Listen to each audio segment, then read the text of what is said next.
You are watching Rahinijar TV with Ilama Sayyid Abdul Basit Bukhari. اللہ تعالیٰ مشورہ کرنے سے پاک ہے، وہ حکم دیتا ہے، مشورہ نہیں کرتا۔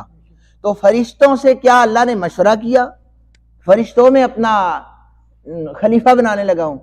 تو فرشتوں نے کہا نہیں خون ریزی کرے گا، تیری تسبیح تو ہم بیان کرتے ہیں، تیری ہم کرتے ہیں، اس کو نہ بنا۔ نہیں، ایسی بات نہیں تھی۔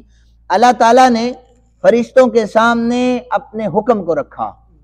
فرشتوں نے اس حکم کو سنتے ہی جو تسبیحات فرشتے کرتے تھے ان کو سامنے رکھتے ہوئے کہا کہ مالک تیری تسبیحات ہم کرتے ہیں نا، دن رات تیری تعریفیں کرتے ہیں، یہ تو خون ریزی کرے گا۔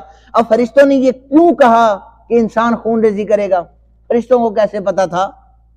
اللہ جانتا تھا، اور اللہ کہہ رہا ہے جو میں جانتا ہوں وہ تم نہیں جانتے۔ فرشتوں کو کیسے پتا تھا؟ سنیے ذرا، لوح محفوظ پر ہر چیز لکھی گئی ہے، ہماری تقدیریں لوح محفوظ پر لکھی گئی ہیں، خون ریزی ہوگی، کتنی ہوگی، کتنا فساد ہوگا، لکھا گیا ہے۔ فرشتوں نے لوح محفوظ کا مطالعہ کیا۔ جب وہ مطالعہ کر رہے تھے نا کہ انسان جو حضرت انسان ہوگا یہ خون ریزی کرے گا، اللہ تعالیٰ نے دیکھا کہ فرشتے مطالعے میں یہاں تک پہنچ چکے ہیں، فرمایا فرشتوں اب تمہارا مطالعہ ختم۔ اس سے آگے فرشتوں نے مطالعہ نہیں کیا۔ لوح محفوظ پر جہاں تک حکم تھا فرشتوں نے مطالعہ کیا، تو جو آگے چیزیں موجود تھی نا، یہ انسان میرے آگے سجدہ ریز بھی ہوگا، یہ انسان میری تسبیح بھی پڑھے گا، یہ انسان راتوں کو اٹھ کر میری عبادتیں کرے گا، اسی انسان میں سے کوئی ابو بکر صدیق بنایا جائے گا، انہی انسانوں میں سے تو کوئی میرا موسیٰ آئے گا، کوئی میرا عیسیٰ آئے گا۔ تو یہ ساری چیزیں یہ آگے فرشتوں نے مطالعہ نہیں کیا تھا، فرشتوں نے صرف خون ریزی کو دیکھا تھا، فساد کو دیکھا تھا۔ فرمایا اس لیے فرشتوں نے یہ کہا کہ یہ خون ریزی کرے گا۔ ایک یہ چیز۔ دوسرے نمبر پر فرشتوں نے ڈائریکٹ حضرت آدم علیہ السلام کے بارے میں نہیں کہا کہ آدم کو خلیفہ بنا رہے ہو، یہ خون ریزی کرے گا، یہ فساد نہیں۔ آدم علیہ السلام کی آگے، آدم تو اصل ہے نا، آگے جو ان کی نسل چلے گی ان میں فتنہ اور فساد ہوگا۔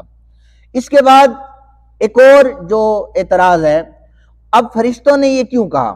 دیکھیں انسان کے پاس قوت شہوانیہ ہے، شہوت ہے، دوسری ہے قوت غضبیہ، غصہ ہے، تیسری ہے قوت عقلیہ۔ اب فرشتوں کے بعد قوت عقلیہ تو ہے، لیکن نہ ہی فرشتوں کے پاس غصہ ہے، نہ ہی فرشتوں کے پاس شہوت ہے۔ فرشتوں نے اعتراض کیا مالک ان کے پاس شہوانی طاقت بھی ہے انسان کے پاس، اور اس کے پاس غصہ بھی ہے، اور دونوں چیزوں کا استعمال غلط ہے نا بظاہر۔ شہوت ہے جو، اس کا استعمال جو ہے عام روٹین میں جو انسان کا اگر پورا ترجمہ کیا جائے، فرشتوں نے اس بات کو سامنے رکھا، غصے کو سامنے رکھا، کہا مالک عقل تو ٹھیک ہے، سیم ہے، ہمارے پاس بھی ہے، ان کے پاس بھی ہوگی، غصہ اور شہوانی یہ قوتیں ہیں، لہذا ہمیں پرائورٹی دی جائے کہ ہم تیری عبادت کرتے ہیں۔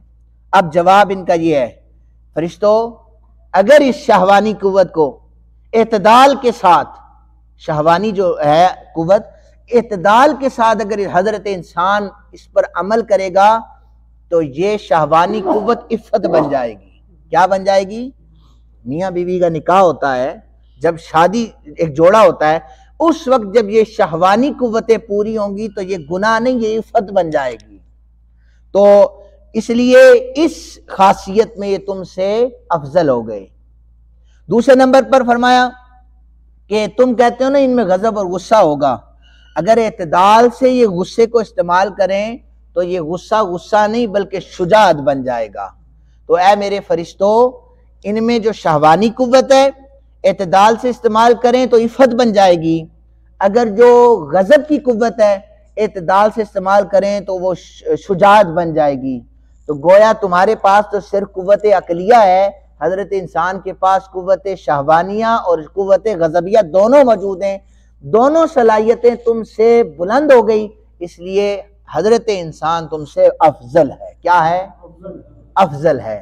تو کسی نے جو میں نے شروع میں شعر پڑھا کہ فرشتوں سے بہتر ہے انسان بننا، فرشتوں سے بہتر ہے انسان بننا، مگر اس میں لگتی ہے محنت زیادہ۔